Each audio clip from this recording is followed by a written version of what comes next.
കേരള വ്യാപാരി വ്യവസായ ഏകോപന സമിതി ജില്ലാ വാർഷിക പൊതുയോഗവും തെരഞ്ഞെടുപ്പും നാളെ രാവിലെ 11-ന് കട്ടപ്പന സിബിസ് ഗാർഡൻ ഓഡിറ്റോറിയത്തിൽ നടക്കും. സംസ്ഥാന പ്രസിഡന്റ് രാജു അപ്സര സമ്മേളനം ഉദ്ഘാടനം ചെയ്യും.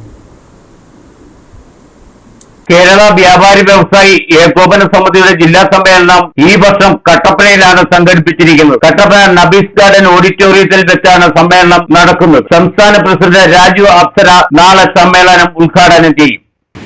ഏപ്രിൽ മെയ് മാസങ്ങളിൽ യൂണിറ്റ് തെരഞ്ഞെടുപ്പുകളും ജൂൺ മാസത്തിൽ ജില്ലാ തെരഞ്ഞെടുപ്പും സാധാരണ 2 ദിവസം നീണ്ടുപോയേ ഉള്ളൂ.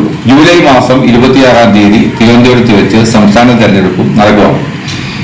അപ്പോൾ ഈ തെരഞ്ഞെടുപ്പ് പൊതുയോഗം ഉദ്ഘാടനം ചെയ്യുന്നത് ബഹുമാന്യായ സംസ്ഥാന പ്രസിഡന്റ് രാജു അപ്സരയാണ്.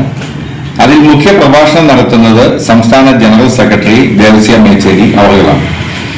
ഈ പൊതുയോഗത്തിന്റെ അല്ലെങ്കിൽ ഈ കൗൺസിൽ യോഗത്തിന്റെ ഒരു വലിയ പ്രത്യേകത എന്ന് പറയുന്നത്, ഈ കൗൺസിൽ യോഗത്തിൽ കേരള വ്യാപാരി വ്യവസായി ഏകോപന സമിതി ഇടുക്കി ജില്ലാ കമ്മിറ്റി ഓപ്പറേഷൻ തുഹാൻ ദി നാർക്കോ ഹണ്ടിന്റെ യോദ്ധാക്കളായി മാറി ഞങ്ങൾ അതിന്റെ വാരിയേഴ്സായി മാറ്റപ്പെടുകയാണ്.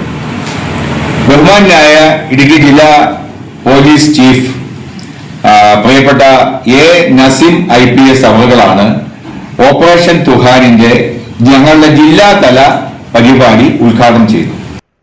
മെയ് ജൂൺ മാസങ്ങളിലെ യൂണിറ്റ് ബ്ലോക്ക് തല സമ്മേളനങ്ങളെല്ലാം പൂർത്തിയാക്കിയാണ് ജില്ലാ സമ്മേളനം സംഘടിപ്പിച്ചിരിക്കുന്നത്. സമ്മേളനത്തിൽ ജില്ലാ പ്രസിഡന്റ് സണ്ണി പയ്യമ്പള്ളിയിൽ അധ്യക്ഷത വഹിക്കും. ഓപ്പറേഷൻ തൂഫാൻ പദ്ധതിയുടെ പോരാളിയായി വ്യാപാരികളെ പ്രഖ്യാപിക്കുന്ന പരിപാടി ജില്ലാ പോലീസ് മേധാവി എ നസീം ഉദ്ഘാടനം ചെയ്യും. കാരുണ്യ കുടുംബ സുരക്ഷാ പദ്ധതി വിതരണവും അദ്ദേഹം നിർവഹിക്കും. തുടർന്ന് ജില്ലാ ഭരണസമിതി തിരഞ്ഞെടുപ്പ് നടക്കും. സംസ്ഥാന വൈസ് പ്രസിഡന്റ് അഹമ്മദ് ഷരീഫ് വരണാധികാരിയായിരിക്കുമെന്ന് സണ്ണി പയ്യമ്പള്ളി, ഷാജു പട്ടരുമണം, ജോഷി കുട്ടട എന്നിവർ വാർത്താ സമ്മേളനത്തിൽ പറഞ്ഞു. Idukki vision news, Kattappana.